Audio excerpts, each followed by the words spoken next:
সম্মানিত ভাইরা এবং বোনেরা, সালাত নামাজ আল্লাহ সুবহানাহু ওয়া তাআলাকে পাওয়ার, আল্লাহর সাথে সম্পর্ক তৈরি করার শ্রেষ্ঠতম ইবাদত।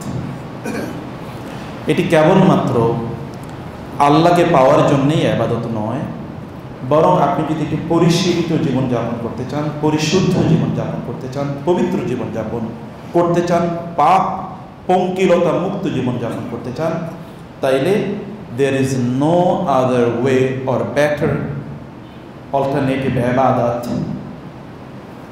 other than সালাত। নামাজের চেয়ে আর ভিন্ন, এত প্যারালাল, এত সিমিলার, এত ইম্পর্ট্যান্ট আর কোনো ইবাদত নেই নামাজের মধ্যে। আপনি যে সালাত আদায় করেন, তাহলে আল্লাহ সুবহানাহু ওয়া তাআলা যদি সালাতের মতো করে সালাত আদায় করেন, আল্লাহ তাআলা আপনাকে অন্যায় এবং অপরাধ থেকে মুক্ত রাখবেন, বিরত রাখবেন, পবিত্র রাখবেন। আল্লাহ তাআলা নিজের দায়িত্ব, কারণ তিনি বলেছেন ইন্নাস সালাতা তানহা আনিল ফাহশাই ওয়াল মুনকার। নামাজ, সালাত মানুষকে খারাপ এবং কি অশ্লীল কাজ থেকে বিরত রাখে, দূরে রাখে। যদি সালাতের স্পিরিটটাকে মেনটেন করে আমরা সালাত আদায় করতে পারি। সালাত শব্দটি মানে হচ্ছে, এটা আরবিতে এসে সোয়াদ লাম ওয়াও থেকে, এর মানে হচ্ছে কাঠ যদি বাঁকা হয় অথবা লোহা যদি জং ধরে, তাইলে এই মরিচা দূর করার জন্যে অথবা বাঁকা কাঠকে সোজা করার জন্য আগুনের মধ্যে দিয়ে এটাকে উত্তপ্ত করে যখন তার উপর কোনো শক্ত কিছু দিয়ে বাড়ি দেওয়া হয়, আঘাত করা হয়, তখন এটা সোজা হয়ে যায় অথবা লোহার মরিচা পড়ে যায়। ঠিক তেমনিভাবে আমরা যদি সালাতে দাঁড়াই, আল্লাহ সুবহানাহু ওয়া তাআলা এর মাধ্যমে আমাদের গুনাহগুলোকে একেবারে ছড়িয়ে দেয়। আচ্ছা, আমরা যখন সালাতে আসি, আসার পূর্বে আমরা কি করি বলেন? আসার পূর্বে আমরা কি করি বলেন তো? ওযু করি, তাই না? আচ্ছা, ওযুটা কেমন? Look at this. ওযুর যদি আপনি চিন্তা করেন, রাসূলুল্লাহ সাল্লাল্লাহু আলাইহি ওয়াসাল্লাম কি কথা বলেন নাই যে ওযু হচ্ছে আল্লাহ সুবহানাহু ওয়া তাআলা রাস্তায় সীমান্ত পাহারা দেয়া অথবা অব্যাহতভাবে যুদ্ধ করার মতো কি একটি ইবাদত? আলা আদুল্লুকুম আলা মা ইয়ামহুল্লাহু বিহিন্না আল খাতায়া ওয়া ইয়ারফাউ বিহিন্না আদ-দারাজাত।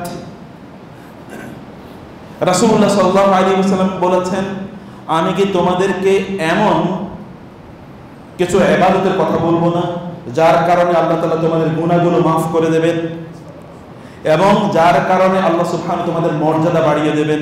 এরকম কিছু ইবাদতের কথা আমি বলবো না?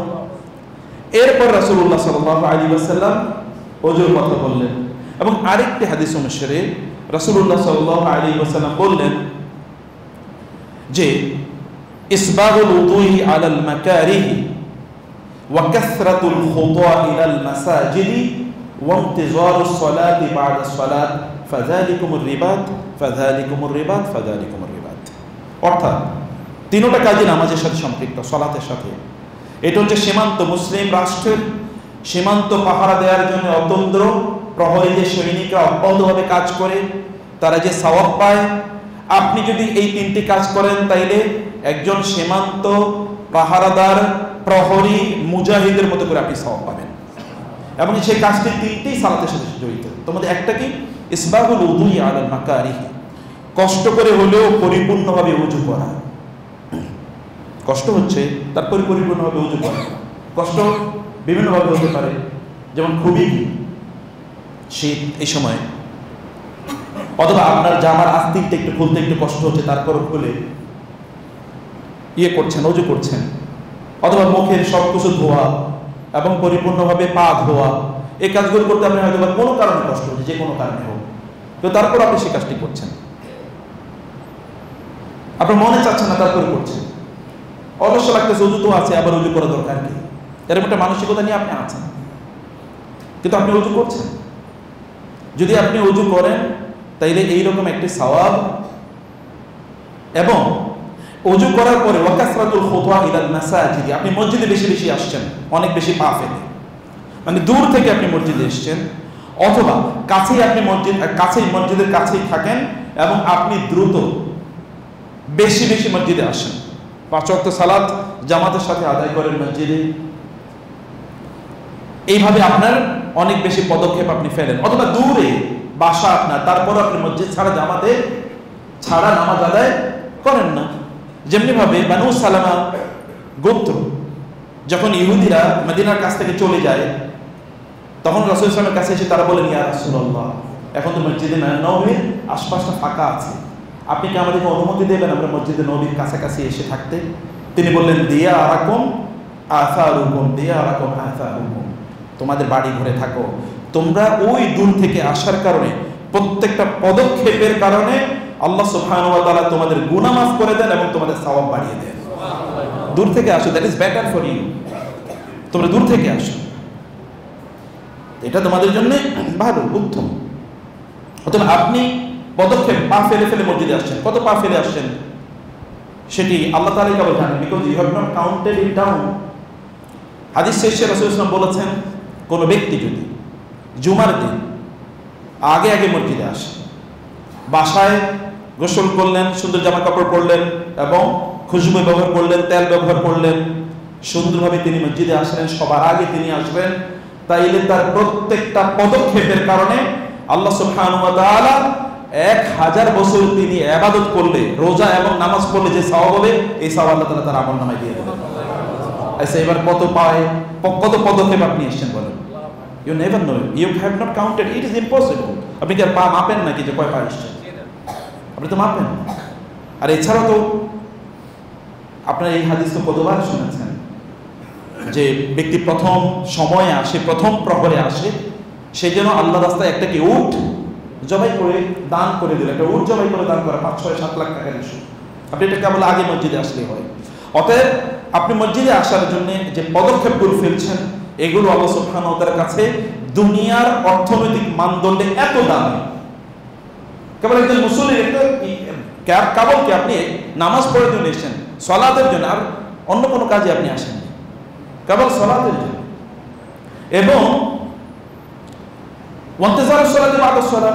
নামাজের পর একটা নামাজ আপনি আদায় করেছেন, আরেকটা নামাজের জন্য আপনি অপেক্ষায় আছেন, এটা অন্তর দিয়ে অপেক্ষায় আছেন, ওই নামাজ আমার পড়া শেষ, কখন আবার আরেক নামাজের ডাক চলে আসবে এবং মসজিদে দৌড়ে যাব। এইটুকু যদি অন্তরে আপনার এমন একটি উদ্বেগ, উৎকণ্ঠা কাজ করে, এমন একটা ভালোবাসা কাজ করে, তাইলে আপনি অব্যাহতভাবে 24 ঘন্টা এবং 30 দিন অথবা 12 মাস আল্লাহর রাস্তায় জিহাদ করার যে সওয়াব, এই সওয়াবটি আপনি পেয়ে যাবেন। শুধু নামাজের মধ্যে আপনি কেবল ওযু করে আসতেছেন কেবল।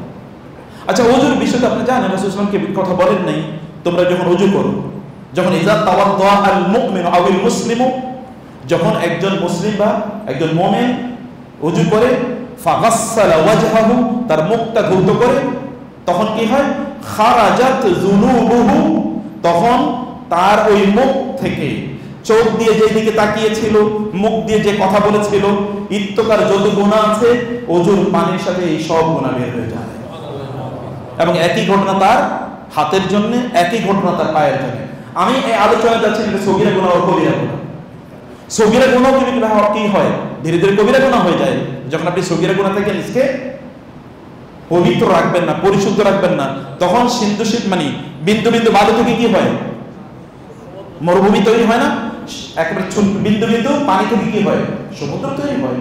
অথবা তো হয়ে যায়। এবং এই কারণে আমাদের সালাফরা বলেছেন, যখন ছোট ছোট গুনাহগুলোকে, যখন বড় বড় মানে ছোট ছোট গুনাহগুলো ভ্রুক্ষেপ করবে না, তখন এগুলো কি হয়ে যায়? বড় হয়ে যায়। ছোট গুনাহ আপনি করছেন, কোনো ভ্রুক্ষেপ করছেন না, কারণ আপনি গুনার ছোটটার দিকে তাকায়েন না, আপনাকে তাকা হতে হবে কার বিরুদ্ধে আপনি গুনাহ করছেন, আপনি কার অবাধ্য হচ্ছেন। অবাধ্য হচ্ছেন কার? সেদিকে আপনাকে তাকাতে হবে, সেদিকে তাকাতে হবে। প্রিয় ভাইরা, ওযু করেছেন, ওযু করার পর এরপরে আপনি যদি ওযু করার পর যদি আপনি কি পড়েন? আশহাদু আল্লা ইলাহা ওয়া আশহাদু আন্না আবদুহু ওয়া রাসূলুহু, তাহলে কি হবে বলেন তো? আকাশের 7টা দরজাই কি তার জন্য উন্মুক্ত হয়ে যাবে। এবং আপনারা জানেন কোরআন এবং হাদিসে আকাশের দরজা খুলে যাওয়া মানে জান্নাতের দরজা খুলে যাওয়া। আকাশের দরজা খুলে যাওয়া মানে কি? জান্নাতের দরজা খুলে যায়। এটা হচ্ছে আকাশের দরজা খুলে যাওয়ার অর্থ। আকাশের দরজা খুলে যাওয়ার আরেকটা অর্থ আছে, যে ওই সময় আপনি যেই দোয়া করবেন, যেহেতু আর মধ্যখানে কোনো ব্যারিয়ার নাই, এই দোয়া সরাসরি আল্লাহ সুবহানাহু ওয়া তাআলার কাছে পৌঁছে যায়। আপনি তো এখন নামাজ পড়তেই আসেন না, মাত্র প্রিপারেশন নিচ্ছেন। দেখেন আপনার মর্যাদা আল্লাহ তাআলার কাছে কোথায় গিয়ে পৌঁছছে, সম্মান কোথায় গিয়ে পৌঁছছে। এবং এই কারণে সালাফ সালেহিন যখন তারা নামাজের জন্য প্রস্তুতি নিতেন, সালাতের জন্য, ইয়াতাগায়্যারু ওয়াজহুহুম, তখন তাদের চেহারা পরিবর্তন হয়ে যেত। তাদের চেহারা, সুফিয়ান আস-সাউরি ওযু করতে যখন যেতেন তখনই তার চেহারা এরকম লাল হয়ে যেত। বলতে কি ব্যাপার, আপনি এরকম হয়ে যাচ্ছেন কেন? এবং একই ঘটনা আলী ইবনে আবি তালেব রাদিয়াল্লাহু তাআলার ব্যাপারে বলা আছে। তখন তারা বলতেন, তুমি কি জানো আমি কার সামনে দাঁড়াতে যাচ্ছি এখন? আমি তো আমার রবের সামনে দাঁড়াতে যাচ্ছি, আমি তার সামনে দাঁড়াবো। অতএব this is my preparation, physical as well as spiritual, psychological. আমি তার সামনে দাঁড়াতে যাচ্ছি, অথবা আমার একটা প্রিপারেশন আছে, আমার একটা প্রস্তুতি আছে। আপনি বলেন তো পৃথিবীর কোনো রাজার কাছে, কোনো বাদশার কাছে আপনি যখন দাঁড়াতে যাবেন তখন আপনার প্রিপারেশন থাকবে না, শারীরিক এবং মানসিক। আল্লাহর কাছে আসার জন্য আল্লাহ আপনাকে বলে দিয়েছে, খুযু যিনাতাকুম ইনদা কুল্লি মাসজিদিন, যখন তুমি নামাজ পড়তে আসবে তখন তুমি তোমার সুন্দর জামা কাপড় পরে আসো, সুন্দর জামা কাপড় পরে আসো, তুমি খুশবু ব্যবহার করো। লাউলা আশুক্কা আলা উম্মতি লাআমারতুহুম বিসসিওয়াকি ইনদা কুল্লি সালাতিন আও ইনদা কুল্লি মাসজিদিন, আমি যদি আমার উম্মতের জন্য কষ্টের কারণ হবে বলে মনে না করতাম, তাহলে প্রত্যেক নামাজের আগে মিসওয়াক করাকে ওদের জন্য ফরজ করে দিতাম। কিন্তু আমি তো রাউফুর রহিম, আল্লাহ রাসূল তো রাহমাতাল লিল আলামিন, তিনি আমাদের জন্য কিভাবে সহজ করা যায় সেটা তিনি করেছেন, আদলে তিনি ফরজ করে দিতেন। কারণ কি? Health hygiene. আপনি সুন্দর মুখ নিয়ে আল্লাহর সামনে আসেন। কারণ আপনি জানেন, কোন একজন ব্যক্তি যদি ঘুম থেকে উঠে, রাতের বেলা ঘুম থেকে উঠলো, তারপর মিসওয়াক করলো, ওযু করলো, এরপরে সে দাঁড়িয়ে আল্লাহর সামনে দাঁড়িয়ে গেল, কোরআন তেলাওয়াত করা শুরু করলো, তখন একজন ফেরেশতা তার মুখের সাথে তার মুখটা লাগিয়ে রাখে। এবং যখন সে কোরআন তেলাওয়াত করে, এটা সরাসরি ফেরেশতার পেটের মধ্যে গিয়ে ঢুকে। এটা প্রিজার্ভ করে রাখা হয়, কিয়ামতের দিন দলিল হিসেবে উপস্থাপন করা হবে যে এই ব্যক্তি এরকম করেছে, ফেরেশতার পেটের মধ্যে ঢুকে। You need help, the hygiene of your teeth, the hygiene of your mouth. আপনার মুখেরও দাঁতেরও কি লাগে? হাইজিন লাগে। রাসূল কে কথা বললেন মসজিদে আসার আগে? তোমরা কি করবে? তোমরা পরিষ্কার পরিচ্ছন্ন হয়ে আসবে, তোমাদের গা থেকে যেন গন্ধ বের না হয়, মুখ থেকে যেন গন্ধ বের না হয়। হালাল জিনিস খেতেও তিনি নিষেধ করেছেন, যেমন পেঁয়াজ, রসুন, কাঁচা এটা খেয়ে আসবে না, কারণ ফেরেশতার কষ্ট হয়। আপনার পাশেই ফেরেশতা দাঁড়িয়ে সালাত করছে। আর না যদি হয় পক্ষে, আপনার দুই পাশে কি কিরামান কাতিবিন আনিল ইয়ামিনি ওয়া আনিশ শিমালি কাঈদ মা ইয়ালফিযু মিন কাওলিন ইল্লা লাদাইহি রাকিবুন আতীদ। ফেরেশতা তো আছে, writing down everything, recording everything, they are there. ফেরেশতা এখানে আছে, আপনি তাদেরকে ফাইনাল মালাইকাতা তাতাআযযা মিম্মা ইয়াতাআযযা আন-নাস, মানুষরা যাতে যেই সকল জিনিসে কষ্ট পায়, ফেরেশতারাও একই জিনিসে কষ্ট পায়। সুন্দর জামা কাপড় পরে আসা, খুশবু পরে আসা, কার সামনে আসছে? You will have to understand that you are going to stand in front of the owner of the heavens and the earth, এই গোটা সৃষ্টিকুলের যিনি মালিক, একচ্ছত্র মালিক। মালাকুতাস সামাওয়াতি ওয়াল আরদ, লিল্লাহি মা ফিস সামাওয়াতি ওয়া ফিল আরদ ওয়া লিল্লাহি মুলকুস সামাওয়াতি ওয়াল আরদ। সবকিছুর মালিক, অ্যাবসলিউট ওনার তিনি। None has any claim in the creation, কারো কোনো দাবি নেই। এই সৃষ্টি কেউ বলতে পারে না আমি এটা সৃষ্টি করেছি, ওটা সৃষ্টি করেছি। তার সামনে আপনি দাঁড়াতে পারছেন, এই অ্যাটিটিউড নিয়ে আপনাকে আসতে হবে, এই অনুভূতি নিয়ে আপনাকে আসতে হবে। এই কারণে রাসূলুল্লাহ সাল্লাল্লাহু আলাইহি ওয়াসাল্লাম তিনি বলেছেন, তুমি যখন বলো, এবং দেখেন আপনি কিন্তু পবিত্র হয়ে আসতেছেন, কারণ আপনার রবের সামনে আসবেন। You have to know my brothers and sisters, কেবল পবিত্রতা ফিজিক্যাল না, পবিত্রতা সবসময় ফিজিক্যাল না, it is much more physiological. পবিত্রতা কেবল শারীরিক না, এটা অনেক বেশি মানসতাত্ত্বিক। ইন্নামাল মুশরিকুনা নাজাসুন ফালা ইয়াকরাবুল মাসজিদাল হারাম বা'দা আমিহিম হাদা। মুশরিকরা অপবিত্র কি কারণে? কি কারণে? ওরা কি পেশাব পায়খানা করে পানি ব্যবহার করে না? টয়লেট ইউজ করে কি ওরা হয় না? ইয়েস, তারাও পবিত্র হয়, আপনার চেয়ে একটু কম হতে পারে, কিন্তু পবিত্র তো হয়, গোসল তো করে। তাহলে এই পবিত্রতা কোন অপবিত্রতা? এই অপবিত্রতা কিসের? এটা হচ্ছে তার মনস্তাত্ত্বিক, কারণ সে মূর্তি পূজা করে, কারণ সে আল্লাহ ছাড়া অন্য কারো কাছে আত্মসমর্পণ করে, সিজদা করে, আল্লাহ ছাড়া অন্য কারো কাছে তার নিজকে সে সুপর্দ করে দেয়। যেটি আল্লাহর অধিকার সেটি সে অন্য কাউকে দিয়ে দেয়। এটাই অপবিত্রতা, এটাই অপবিত্র, এটাই ইন্নামাল মুশরিকুনা নাজাসুন।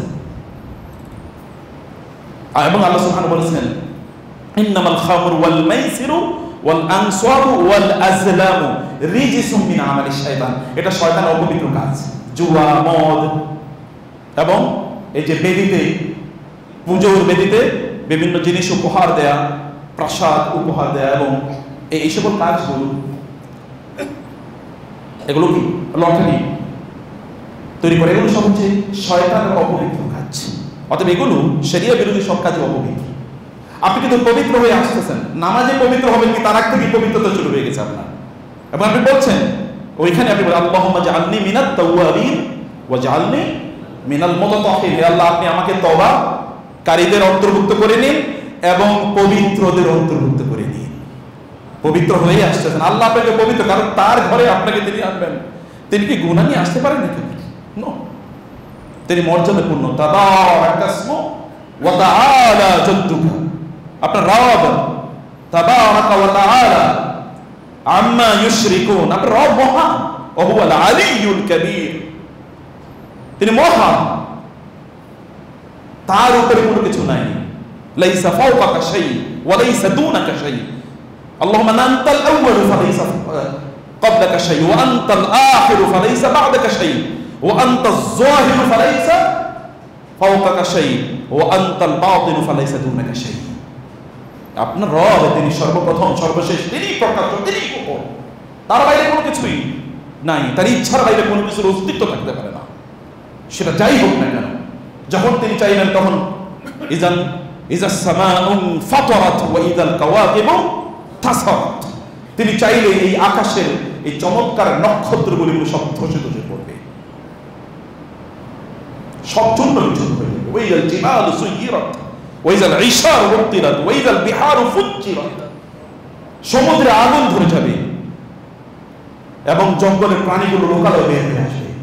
ওয়া ইযাল নুফুসু যুবিজাত, আত্মাগুলো একত্রিত হয়ে যাবে। ওয়া ইযাল উহুশু, সেটা দেখেন না, তিনি চাইলে কি হয়ে যায়, মুহূর্তের মধ্যে সব তছনছ হয়ে যায়, সাজানো বাগান মুহূর্তের মধ্যে শেষ হয়ে যাবে। ফাতাফা আলাইহা তাইফুম মির রাব্বিক ফাআসবাহাত কাসসারিম ফাতানাদাউ মুসবিহিন আনিতু আলা আরজিকুম ইন কুনতুম সারিমিন। লোকেরা তাদের সুন্দর বাগান, অট্টালিকা, ইন্ডাস্ট্রি, হিউজ পাওয়ার, প্রপার্টি, ক্ষমতা, সম্পদ, কেউ তাদেরকে চ্যালেঞ্জ করার মতো কেউ নাই, এরকম যখন অবস্থায় এসে হঠাৎ করে কোনো এক সরকার আল্লাহ সুবহানাহু ওয়া তাআলা সব তছনছ করে দিয়েছেন।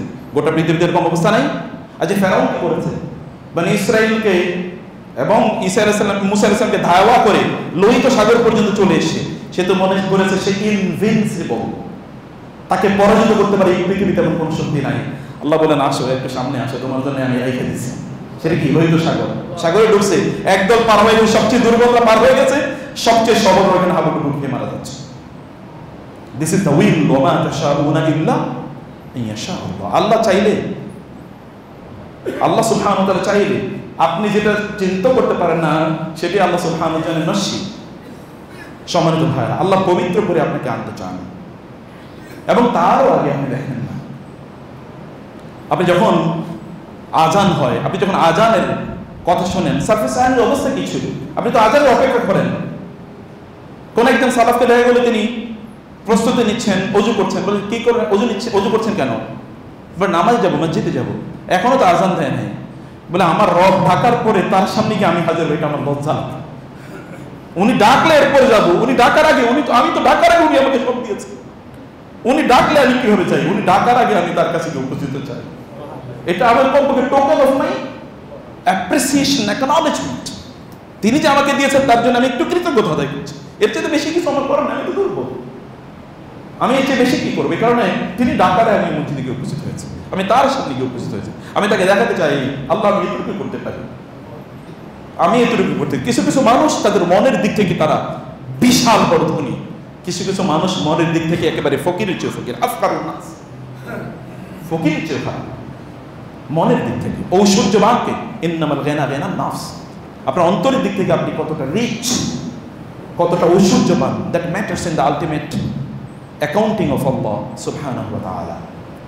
আজান যখন দেওয়া হয়, যারা আজান দেন, আমাদের দেশে তো মুয়াজ্জিনদের সম্মান এবং সম্মানই সবচেয়ে কম, আর কিয়ামতের দিন মুয়াজ্জিনদের অবস্থা হবে সবার চেয়ে কি সম্মান হবে সবার চেয়ে বেশি। আতওয়ালুন নাসি আ'নাকা, তাদের ঘাড় হবে সবার চেয়ে বড়, জেব্রাহের মতো।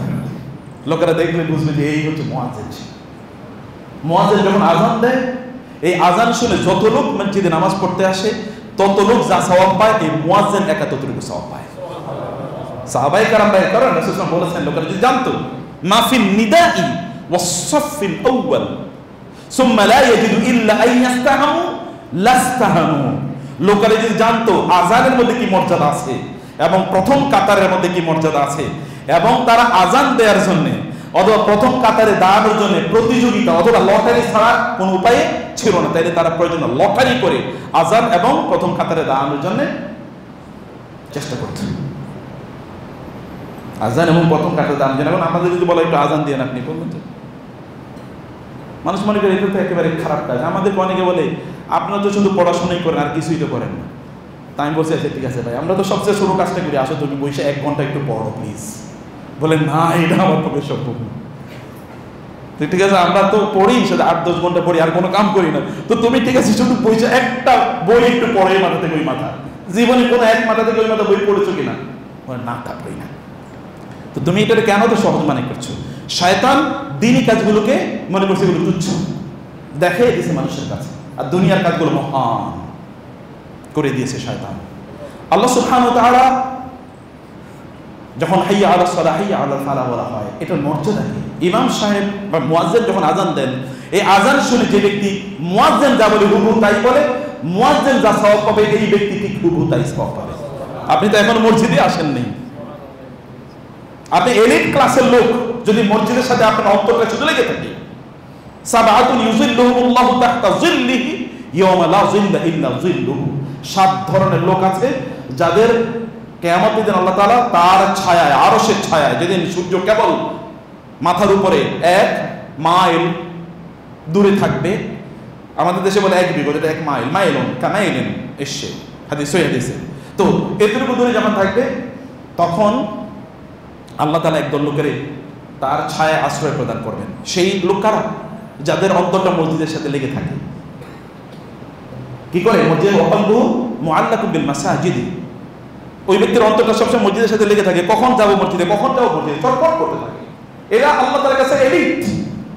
আপনার কাছে এলিট কে? এলাকার মোড়ল, টাকা পয়সা বেশি, ভালো গাড়ি চালায়, ভালো বাড়ি আছে, ভালো ব্যবসা করে, অথবা ভালো চাকরি করে, অথবা অনেক বড় পড়াশোনা করেছে, এখানে আপনার কাছে এলিট সেলিব্রিটি। কিন্তু আল্লাহর কাছে এই লোকগুলো সেলিব্রিটি না।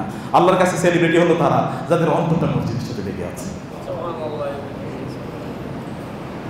কাম মিন মাজহুলিন ফিল আরদি মারুফুন ফিস সামা ওয়া কাম মিন মারুফিন ফিল আরদি মাজহুলিন ফিস সামা।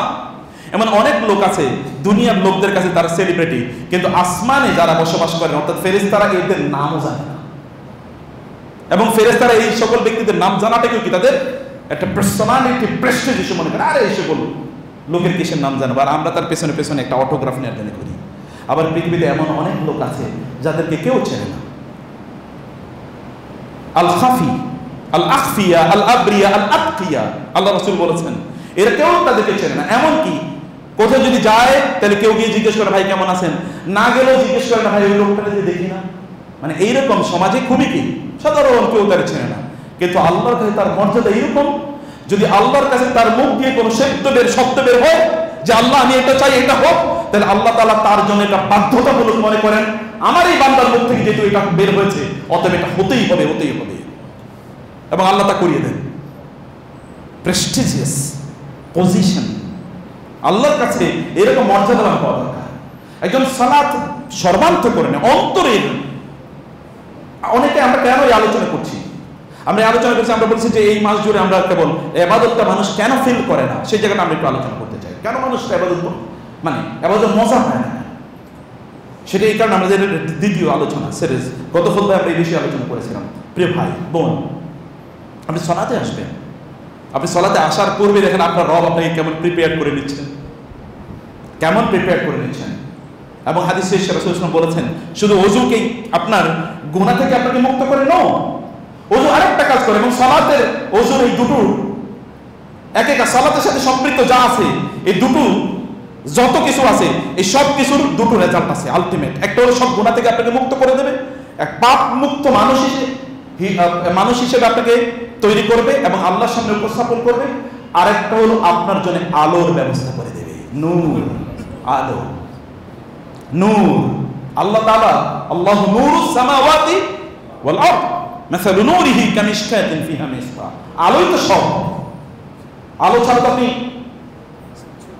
বাঁচতে পারবেন না। সূর্যের আলো ছাড়া বাঁচতে পারবেন নাকি? সূর্যের আলো না থাকলে কি, যে অঞ্চলে সূর্যের আলো নাই ওখানে কি আছে? বরফ। কোনো মানুষ না, একটা টিকাতে যেয়ে দেখেন তো, বরফ, মানুষ থাকবে না। সূর্যের আলো যে অঞ্চলে কম, ওই অঞ্চলে মানুষ মারা যায় বেশি, আত্মহত্যা করে বেশি, যেমন আমেরিকা, ইউরোপ। কিন্তু আরো বেশি গিয়ে দেখেন লোকের আত্মহত্যা করেই না, কারণ এত আলো, এই আলোর কারণে এরা সব সময় কি থাকে, বলিষ্ঠ থাকে, শরীরের দিক থেকে, মনের দিক থেকে। আলো এত গুরুত্বপূর্ণ, আলো এত গুরুত্বপূর্ণ। এমনকি আমেরিকাতে যে অঞ্চলে আলো কম, ওই অঞ্চলের লোকেরা বেশি আত্মহত্যা করে যে অঞ্চলে আলো বেশি, অঞ্চলের লোকের তুলনায়। আমেরিকাতে, যেহেতু এখানে অনেকগুলো স্টেট। সম্মানিত ভাইরা, এই যে আলো কত গুরুত্বপূর্ণ। আচ্ছা, কিয়ামতের দিন তো পুরোটা সময় তো আলোচনা, মানে অন্ধকারাচ্ছন্ন, তাই না? গোটা কিয়ামতের ময়দানটা অন্ধকারাচ্ছন্ন। আপনি যখন ফুলসিরাত পার হবেন তখন কি দিয়ে পার হবেন?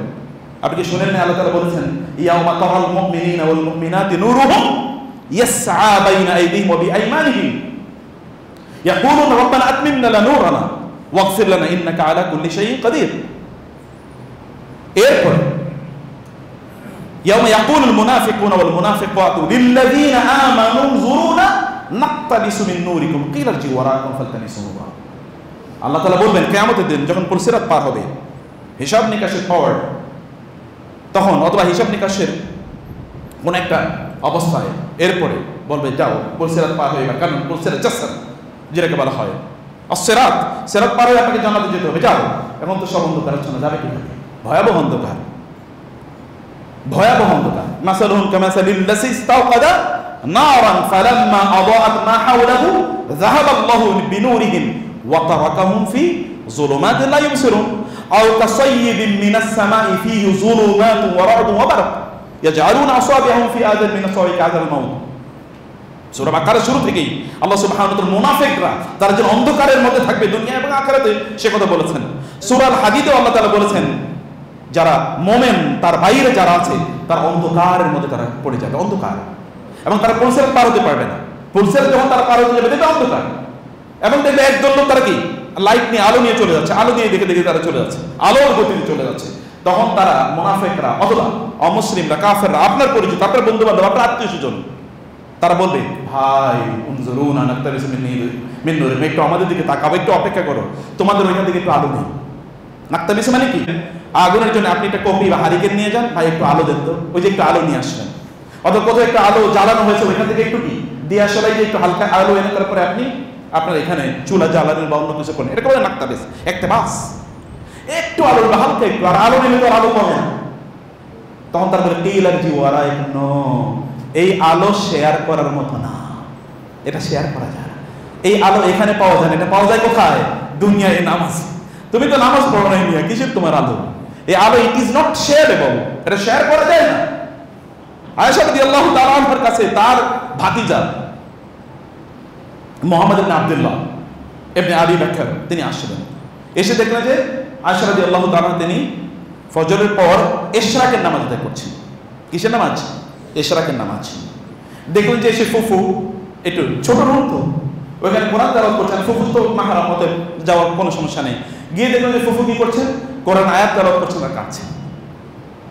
ওয়াকবালা বা'দুহুম আলা বা'দিন ইয়াতাসাআলুন ক্বালু ইন্না কুন্না ক্বাবলু ফি আহলিনা মুশফিকিন ফামান্নাল্লাহু আলাইনা ওয়া ক্বালা আযাব সামুম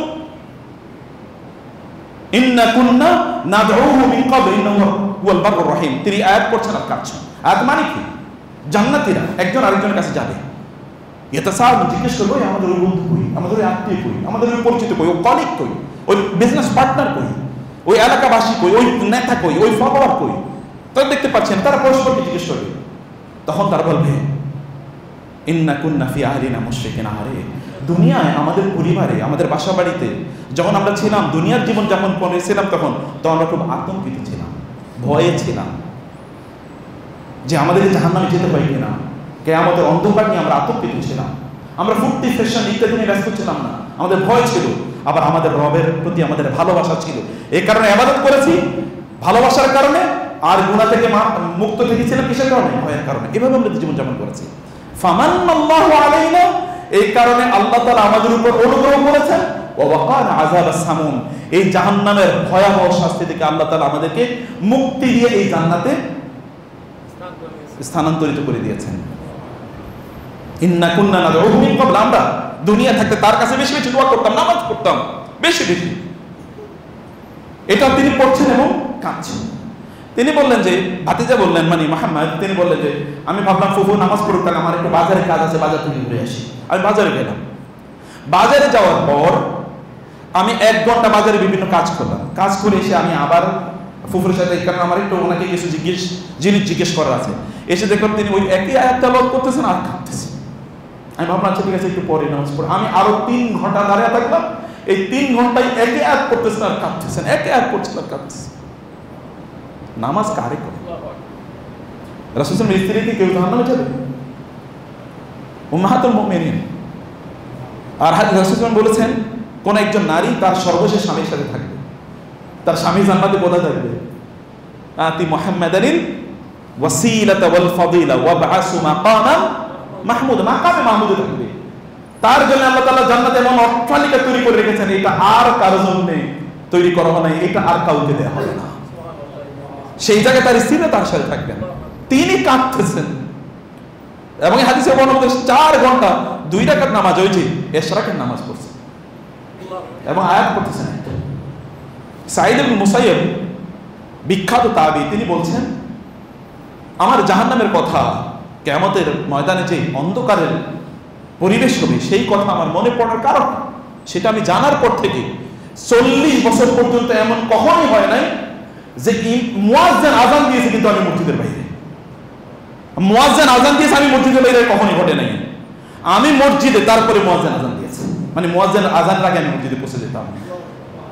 কারণ ওই যে ভয় যে আল্লাহ ডেকেছেন তারপরে আমি আসছি না, আল্লাহ ডাকার আগে আমি গিয়ে মসজিদে পৌঁছেছি, কারণ আমার আলো থাকবে, আমি তো আলো ছাড়া থাকতে পারি। 40 বছর এমন হয়েছে যে আমি মসজিদে, তারপরে মুয়াজ্জিন আযান দিয়েছে, মানে মুয়াজ্জিন তো তার নির্ধারিত সময় আযান দিয়েছে কিন্তু আমি তার আগে মসজিদে পৌঁছে যেতাম। কয়দিন হয়েছে আমাদের জীবনে এরকম? কয়দিন হয়েছে? আপনি কতদিনের জন্য এটা বলতে পারেন? সালাত, প্রিয় ভাই, সালাতের জন্য তো আগেই তো প্রিপারেশন, প্রস্তুতি তো এই লেভেলে। এবং এরপর রাসূলুল্লাহ বলেছেন, তিনি মাকবারা আল বাকি কবরস্থান তিনি জিয়ারত করছিলেন। জিয়ারত করার পরে তিনি বললেন যে আমি আমার হাউজে কাউসার, আমি হাউজ দেখতে পাচ্ছি এবং আমি তোমাদের কাছে তোমাদের আগে হাউজে পৌঁছে যাব। আমি এখান থেকে আমার হাউজ দেখতে পাচ্ছি, হাউজে কাউসার। আল্লাহ তাআলা তাকে এমন মওজা প্রদান করেছে, তিনি এখান থেকে দেখতে পাচ্ছেন হাউজে কাউসার, ওই কবরস্থানে মসজিদে, মানে নববীর পূর্ব পাশে এবং সেই মদিনায়। এবং তিনি বলেন আমি তোমাদের আগে ওইখানে চলে যাব। আহা লাবাদাতু আন আরা ইখওয়ানি, আহা আমি যে আমার ভাইদেরকে দেখতে পেতাম, আহারে আমার ভাইদেরকে যদি দেখতে পেতাম। সাহাবায়ে কেরাম বলে, ইয়া রাসূলুল্লাহ আমরা কি আপনার ভাই না? বলে না, তোমরা তো আমার ভাই না, তোমরা হলো কি আমার আসহাবি, ওয়াল বাল আনতুম আসহাবি, তোমরা তো আমার সাহাবী। আমার ভাই হলো তারা যারা তোমাদের পরে আসবে, আমাকে না দেখার পরেও আমার প্রতি তারা কি ঈমান আনবে, তারা হলো আমার ভাই। এই যে আপনারা, আমরা তাকে দেখি নাই, কিন্তু আমাদের গোটা জীবন যে বেশি তাকে ভালোবাসি এবং আল্লাহ তুমি সাক্ষী থাকো, এটা আমাদের অন্তরের কথা। যাকে ভালো না বাসলে আপনি ইমানই পরিপূর্ণ, কিসের ইমানে থাকে? আবেগ তো মুসলমানের ইমানের সাথে সম্পৃক্ত, মুসলমানের আবেগ কিসের সাথে সম্পৃক্ত? ইমানের সাথে। সমানে ভাই, রাসূলুল্লাহ সাল্লাল্লাহু আলাইহি ওয়াসাল্লাম এই কথা বললেন, আবেগ আপ্লুত হয়ে গেলেন। সাহাবায়ে কেরাম বলে, ইয়া রাসূলুল্লাহ তাদেরকে আপনি চিনবেন কি? আপনি তো আমাকে দেখেছেন, আপনি আমাদেরকে চেনেন, তাদেরকে চেনবেন কি? আপনি তাদেরকে দেখেন না, তেমনি কেন? ওরা যে ওযু করবে না কিয়ামতের দিন, ওই ওযুর জায়গাগুলো থেকে এমন আলো ঠিকরে পড়বে, উপচে পড়বে, ওই আলো দেখে আমি বুঝতে পারবো এগুলো তো আমার ভাই। মাত্র ওযু করে নামাজে আসতেছেন, এটাই কিয়ামতের দিন আপনার জন্য আলোর কারণ হয়ে যাবে। শুধু কি তাই? রাসূলুল্লাহ বলেছেন, বাশশিরিল মাশাইনা ফি যুলাম বিন-নূরি তাম ইয়াউমাল কিয়ামah, যারা অন্ধকারের মধ্যে নামাজ পড়তে আসে তাদেরকে বলে দাও কিয়ামতের দিন আল্লাহ তাআলা তাদেরকে ভরপুর আলো দিয়ে দেবেন। এই দুনিয়ায় তারা যেহেতু আলোর স্বল্পতা থাকা সত্ত্বেও তারা মসজিদ মিস করে নাই, কিয়ামতের দিন আমি সুসংবাদ দিচ্ছি, আল্লাহ তাআলা তাদেরকে পরিপূর্ণ আলোর ব্যবস্থা করে দেবে। আলো, আপনি এখন নামাজে আসেন, প্রস্তুতির মধ্যে আলো ভর্তি। একজন মানুষের জীবনে যদি আলো থাকে, তাহলে তার জীবনে কষ্ট আসে কোত্থেকে, তার হতাশা আসে কোত্থেকে, তার বিপদ আসে কোত্থেকে, অথবা বিপদটাকে কাবু করে দেয় কি হবে? কখনো হতেই পারে না। এসএসসিতে গোল্ডেন এ প্লাস পাইল না বা পাস করেন এই কারণে আত্মহত্যা করে, কিভাবে সম্ভব? অসম্ভব। তাহলে আল্লাহ রাসূল সাল্লাল্লাহু আলাইহি ওয়াসাল্লাম কি করার কথা ছিল? মুসলমানরা কি করার কথা ছিল? কি করার কথা ছিল? সুহাইব আর-রুমি তিনি মক্কা থেকে মদিনায় হিজরত করে চলে যাচ্ছেন, লোকেরা তাকে যেতে দেবে না। ভালো, আপনাদেরকে বুঝতে হবে, ইসলামের স্পিরিটটা বুঝতে হবে। কেন ইবাদতে মজা পাই না? ইবাদত তো এখন কেবল আনুষ্ঠানিকতা হয়ে গেছে। আমি গত খুতবায় বলেছি, রাসূল সাল্লাল্লাহু আলাইহি ওয়াসাল্লাম বলেছেন, সল্লু কামা রাআইতুমুনি উসাল্লি, তোমরা আমি যেমন ভাবে নামাজ পড়ি এমনি ভাবে নামাজ পড়ো। তার মানে কি করছি আমরা? তার মানে কেবলমাত্র আমরা বুঝছি নামাজে বাহ্যিক কাজগুলো কেমনে হবে এটা নিয়ে আলোচনা হয়েছে, কিন্তু স্পিরিট কই? নামাজের ভেতরের কাজ কই? ভেতরের কাজ কই? বেলাল রাদিয়াল্লাহু তাআলা কে রাসূল সাল্লাল্লাহু আলাইহি ওয়াসাল্লামের ফজরের নামাজের পর আজান হয়ে গেছে, রাসূলকে জাগাতে যান নাই। বেলাল রাদিয়াল্লাহু তাআলা, কারণ আব্দুল্লাহ ইবনে উম্মে মাকতুম কিসের? তাহাজ্জুদের আজান দিতেন। আর বেলাল কিসের আজান দিতেন? ফজরের আজান দিতেন। বেলাল কি দেখে রাসূলুল্লাহ সেজদায় লুটিয়ে আছেন, কাঁদতেছেন, ফ্লোর ভিজে গেছে, দাড়ি মোবারক ভিজে পানি পড়ছে। তিনি বলেন, ইয়া রাসূলুল্লাহ, ফজর আজান হয়ে গেছে, উঠি। তিনি উঠলেন, তখনও তার মুখ থেকে পানি পড়ছে, বৃষ্টির মতো করে কান্নার পানি পড়ছে। তিনি, ইয়া রাসূলুল্লাহ, আপনি এত কাঁদতেছেন কেন? আল্লাহ তাআলা না আপনার সব গুনাহ মাফ করে দিয়েছে?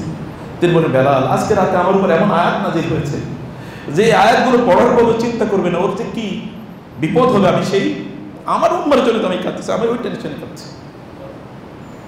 ইন্না ফি খালকিস সামাওয়াতি ওয়াল আরদি ওয়া ইখতিলাফিল লাইলি ওয়ান নাহার লাআয়াতিন লিউলিল আলবাব আল্লাযীনা ইয়াযকুরুনাল্লাহা কিয়ামা। প্রিয় ভাইরা, দিনটাকে, স্পিরিটটাকে বুঝতে হবে, স্পিরিটটা বুঝতে হবে। রাসূলুল্লাহ সাল্লাল্লাহু আলাইহি ওয়াসাল্লাম, আব্দুল্লাহ ইবনে মাসউদ বলছেন, রাসূলুল্লাহ সাল্লাল্লাহু আলাইহি ওয়াসাল্লামের কাছে তিনি গেলেন, গিয়ে দেখলেন যে তিনি তাহাজ্জুদের নামাজ আদায় করছেন এবং একটা আয়াতই পড়তেছেন, আর কোন আয়াত পড়ছেন না। ইন তুআযিবুহুম ফাইন্নাহুম ইবাদুক ওয়া ইন তাগফির লাহুম ফাইন্নাকা আনতাল আজিজুল হাকীম।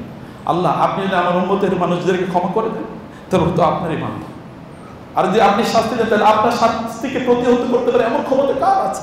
কেবল এটা পড়তেছেন আর তিনি কাঁদতেছেন, উম্মাহ কাঁদতেছেন, কেবল এটা পড়তেছেন, একটা মাত্র। তাহলে এই নামাজের স্পিরিট যাইবে কই? আপনি কেবল নামাজের মাসালা নিয়ে, ফিকি মাসালা নিয়ে ঝগড়া বিবাদ মারামারি বিতর্ক করছেন, স্পিরিট কই? ভেতর কই? প্রাণ কই? রূহ কই? রুহানিয়াত কই নামাজে? এটা তো রুহানিয়াত। আপনি চিন্তা করেন না, আপনি তখন দেখেন আপনার ওযুর ডাইমেনশন চেঞ্জ হয়ে যাবে, যে আমি তাহলে তো ওযু, এই জন্য তো আমি যাচ্ছি, আমি ওযু কেমনে এভাবে ওযুর জায়গাগুলো থেকে আলো ঠিকবে পড়বে। আপনি কিয়ামতের দিন এখান থেকে আলো আসেন, আপনি কি করবেন? আপনার রাসূল আপনাকে চিনতে পারবেন না, তখন কি হবে? এবং তাই তো বলা হয়েছে, রাসূল সাল্লাল্লাহু আলাইহি ওয়াসাল্লাম বলেছেন, একদল লোক আমার সামনে, ওই হাদিসের অংশ, আমার সামনে একজন লোকের নিয়ে যাওয়া, মানে আমি সেদিন যেমন মানুষের ওট যখন হারিয়ে যায়, ওটকে যেমনি ভাবে লোকেরা খুঁজে নেয়, আমি সেই দিন আমার উম্মতকে এরকম খুঁজে খুঁজে, ওই একদল যাচ্ছে, আমি দোয়েল, এই তোমরা, আমি তো এখানে, এই যে হাউজে কাউসার, এই যে পানি, যখন আমি আনতে যাবো তখন ফেরেশতারা মধ্যখানে বাঁধ দেবে, বলে না এদেরকে পানি দেওয়া যাবে না, বলে না আমার উম্মত, বলে না আপনি জানেন না, আপনার মৃত্যুর পর ওরা আপনার সুন্নাহকে পরিবর্তন করে ফেলেছে, ওরা আপনার সুন্নাহ অনুসারে চলে না। তখন রাসূল বলবেন, নিয়ে যাও, নিয়ে যাও, নিয়ে যাও, এদেরকে নিয়ে যাও, আমার সামনে থেকে নিয়ে যাও, আমার সামনে থেকে নিয়ে যাও। অথচ তিনি গোটা জীবন জুড়ে কেঁদেছেন উম্মার জন্য, এবং কিয়ামতের ময়দানে কেবল তিনি কাঁদেন, সেজদায় তিনি কতক্ষণ পর লুটিয়ে পড়েন। আল্লাহ বলেন, কি হয়েছে, কি ব্যাপার, মাথা তোলেন, কি করতে হবে বলেন, আপনি যা চাইবেন আজকে আপনাকে তাই দিয়ে দেওয়া হবে, আপনি যা চাইবেন, যা বলবেন তাই অ্যাকসেপ্টেড। আশ-শাফাআতুল কুবরা, বিচার নিয়ে শুরু হবে না, তিনি বলবেন আল্লাহ বিচার শুরু করে, আচ্ছা ঠিক আছে বিচার শুরু করলাম। জান্নাতের দরজা খোলা হয় না, জান্নাতীরা তারা জান্নাতে ঢুকতে পারছে না, তিনি ওইখানে দৌড়ে যাবেন, দৌড়ে যাওয়ার পরে জান্নাতের দরজা খুলে দেওয়া হবে এবং ফেরেশতারা বলবে আপনি আগে একটু ঢুকেন, এরপরে অন্যদেরকে ঢুকতে দেব, কারণ আপনি না আসলে দরজা খোলা হবে না, আল্লাহ বলে দিয়েছেন, উনি গেলে দরজা খোলে। এরপরে বিচার নিকাশ খুবই কঠিন হয়ে যাচ্ছে, তিনি সেজদায় লুটিয়ে পড়বেন, আল্লাহ তাকে বলবেন কি হয়েছে, মাথা তোলেন, কি চাইতেন বলেন, আপনি যা চাইবেন তাই দেওয়া হবে, বলেন আল্লাহ আমার উম্মতের মাফ করে দেন, যান, যার অন্তরে ঈমান আছে ওরে আপনি বাইর করে নিয়ে যান। এখন সেটার ক্রাইটেরিয়া কি, আমি ডিবেটে যেতে চাই না, তো সহিহ হাদিস, আপনি অস্বীকার করবেন কিভাবে? এটা সহিহ বুখারী মুসলিমের অসংখ্য হাদিসের বর্ণনা, আপনার ব্যাখ্যা আপনি করতে থাকেন। আল্লাহ রাসূল যতটুকু বলছেন আমি অতটুকু বলছি। বি হোপফুল অফ দি উম্মাহ অফ দি প্রফেট সাল্লাল্লাহু আলাইহি ওয়াসাল্লাম। রাসূলের উম্মাহর ব্যাপারে সুধারণা পোষণ করা দরকার, ভালোবাসা তাদের ব্যাপারে থাকা দরকার। রাসূলুল্লাহ সাল্লাল্লাহু আলাইহি ওয়াসাল্লাম বলেছেন আপনি ওযু করেন, ওযু করলে আপনার এরকম সুন্দর করে ওযু করুন। ওযু করার পর এরপর আপনি মসজিদের দিকে আসেন, মসজিদে আপনি আসতে থাকেন। মসজিদে যদি আপনি আসেন, রাসূলুল্লাহ সাল্লাল্লাহু আলাইহি ওয়াসাল্লাম বলেছেন, এর আগে যে হাদিসটি বলেছেন, এই হাদিসের পাশাপাশি আপনি যখন মসজিদে আসবেন প্রত্যেকটা পদক্ষেপের কারণে আল্লাহ তাআলা আপনার একটা করে গুনাহ মাফ করে দেবেন। প্রত্যেকটা পদক্ষেপের কারণে আল্লাহ তাআলা আপনার একটা করে সম্মান বাড়িয়ে দেবেন। আচ্ছা বলেন তো আপনার মর্যাদা কয় ধাপ, কত পদক্ষেপ, কত ধাপ, কত ধাপ, জান্নাতের কত উপরে উঠতেছেন, কত উপরে উঠতেছেন, এ তো সীমাহীন। এভরিডে আপনার পজিশন জান্নাতে, you are cementing, you are raising your status, আপনার মর্যাদা আপনি বাড়াচ্ছেন প্রত্যেকটা মুহূর্তে। আপনি তো সেই পথে যাচ্ছেন। আপনি কিভাবে আলাইকুম বিস-সাকিনাতি ওয়াল ওয়াকার, যখন তোমরা মসজিদে আসবে তখন তোমরা মর্যাদার সাথে, গাম্ভীর্যের সাথে, আত্মসম্মান নিয়ে আসবে, তোমরা প্রশান্ত বদনে আসবা, তাড়াহুড়ার ইস্যু না। তোমার রবের কাছে তুমি যাচ্ছ, গলদ গর্ম হয়ে দৌড়াদৌড়ি করে আনমাইন্ডফুল হয়ে তুমি যাবা, তা তুমি অবশ্যই করবা না। যখন আপনি মসজিদের দুয়ারে আসেন তখন আপনি কি বলেন? তখন আপনি কি বলেন? বিসমিল্লাহ ওয়াসসালাতু ওয়াসসালামু আলা রাসূলিল্লাহ, আল্লাহুম্মা গফিরলি যুনুবি ওয়াফতাহলি আবওয়াবা রাহমাতিকা। দেখেন তো আবার একই কথা।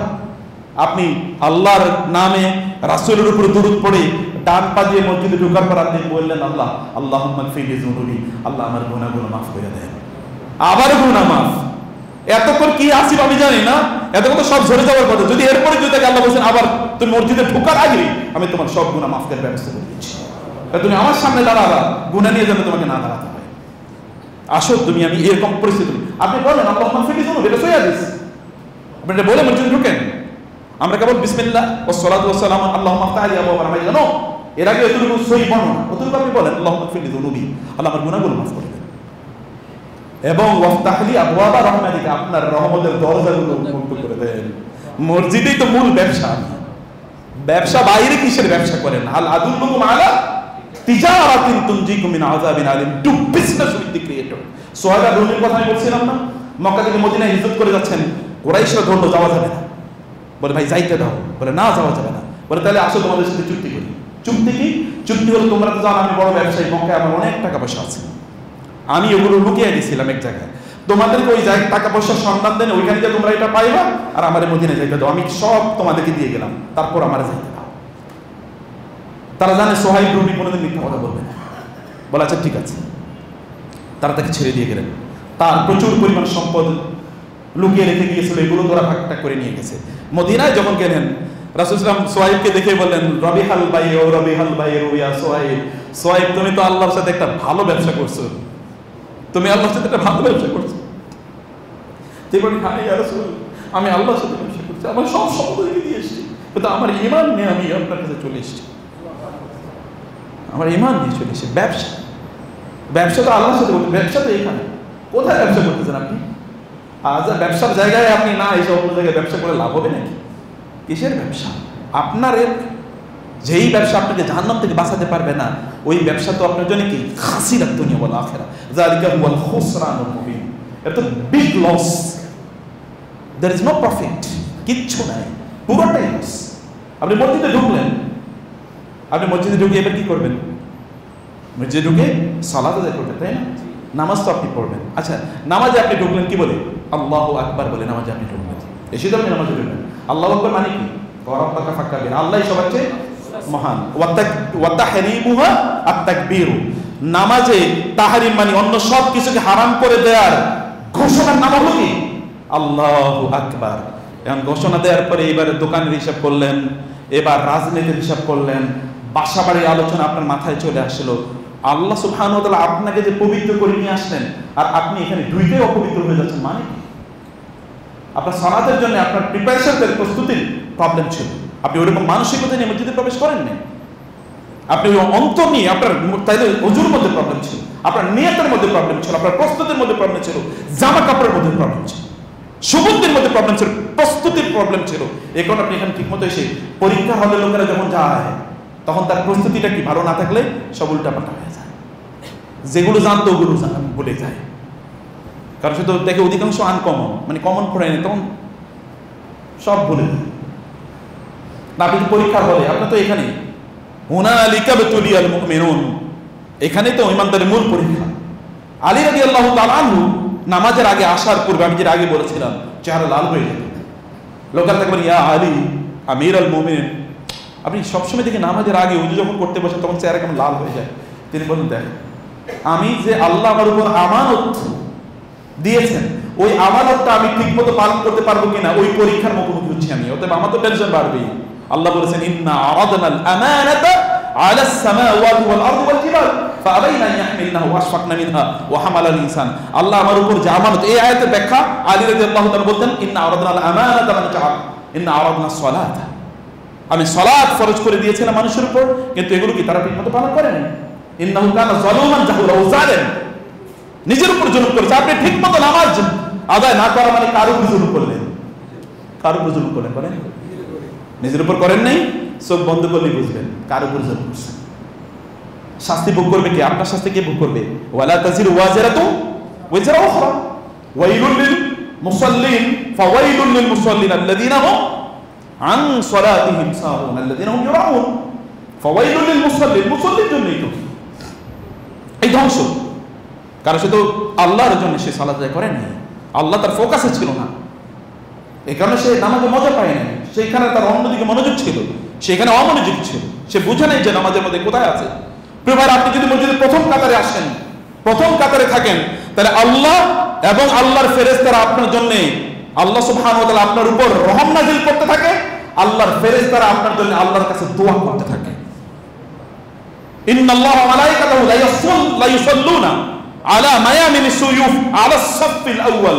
প্রথম কাতারে যারা দাঁড়ায়, কাতারের ডান দিকে যারা দাঁড়ায়, তাদের জন্য ফেরেশতারা এরকম দোয়া করতে থাকে। Intention matters.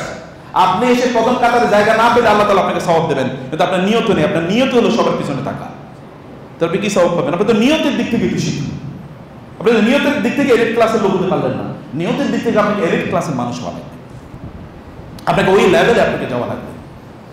অতএব আপনি যখন আসবেন, আপনি যখন সালাতে দাঁড়িয়ে যান, দাঁড়িয়ে গিয়ে আমরা কি বলি?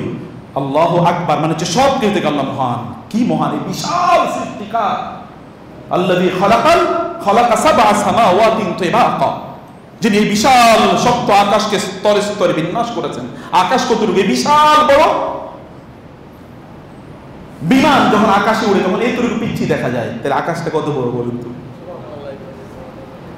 আপনারা দেখেন এই পৃথিবীটা, আপনারা যান না গুগলে ইউটিউবে সার্চ করেন, পৃথিবীটা সাইজ কতটুকু? সূর্যের তুলনায় পৃথিবীর সাইজ কতটুকু? এই পৃথিবীর চেয়ে সূর্য 13 লক্ষ গুণ যদি বড় হয়, তাইলে সূর্যের তুলনায় পৃথিবী কতটুকু? সূর্য কতটুকু? সূর্য কতটুকু? সূর্যের একটা সোলার সিস্টেম আছে না, সেখানে তো আরো নেপচুন, প্লেটো, বৃহস্পতি, শনি, বুধ, এরকম তো আরো গ্রহ আছে। ওই গ্রহগুলোর মধ্যে একটা গ্রহ কি? একটা মৌলের মধ্যে একটা হলো সূর্য। তাহলে ওই এটা কত বড়? সেইটা আসলে কত বড়? এইটা যে গ্যালাক্সিতে আছে, এই গ্যালাক্সিতে তো এইরকম সৌরজগৎ আছে 200 বিলিয়ন। বিলিয়ন মানে কি? বিলিয়ন মানে কি? বিলিয়ন কোন ক্যালকুলেশন কেউ করতে পারবে নাকি? বর্ষ যদি খাতায় লেখেন তো বিলিয়ন মানে কি? 200 বিলিয়ন লেখেন তো দেখি। বাংলাদেশের এই প্রান্ত থেকে ওই প্রান্ত পর্যন্ত জিরো চলে যাবে। এইটা হলো, তাইলে আমি কতটুকু? কিন্তু মহান আল্লাহ সুবহানাহু ওয়া তাআলার সামনে যখন দাঁড়াই, তখন আল্লাহ তাআলা এরকম কি বিশাল মর্যাদা দান করে দেন আমাকে। তিনি আল্লাহু আকবার, he is bigger, greater, higher than anything you can imagine, you can think.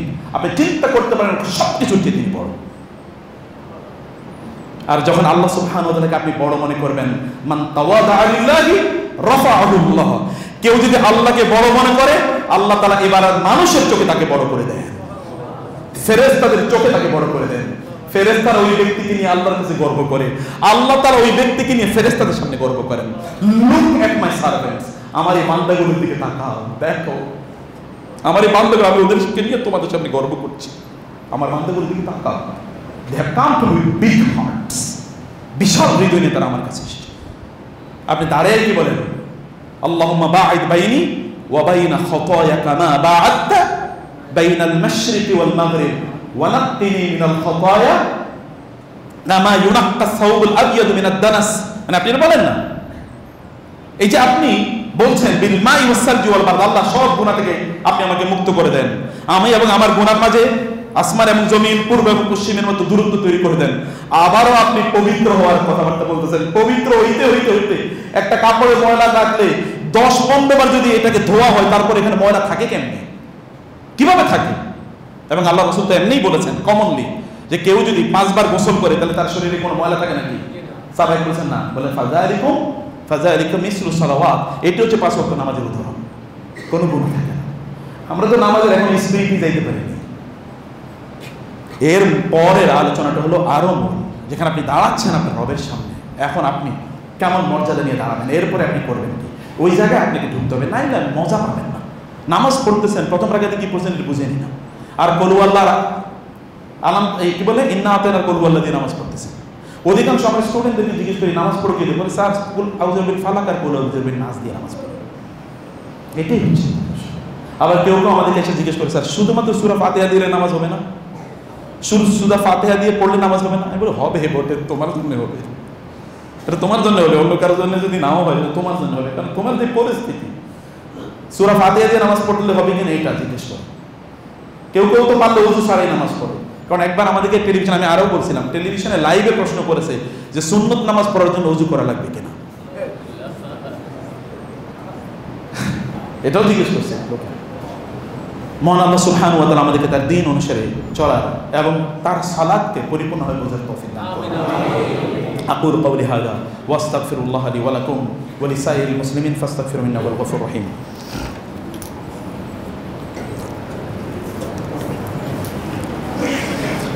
ইন্নাল হামদালিল্লাহ ওয়াস সালাতু ওয়াস সালামু আলা রাসূলিল্লাহ ওয়া আলা আলিহি ওয়া আসহাবিহি ওয়া মান ওয়ালা, আম্মা বা'দ।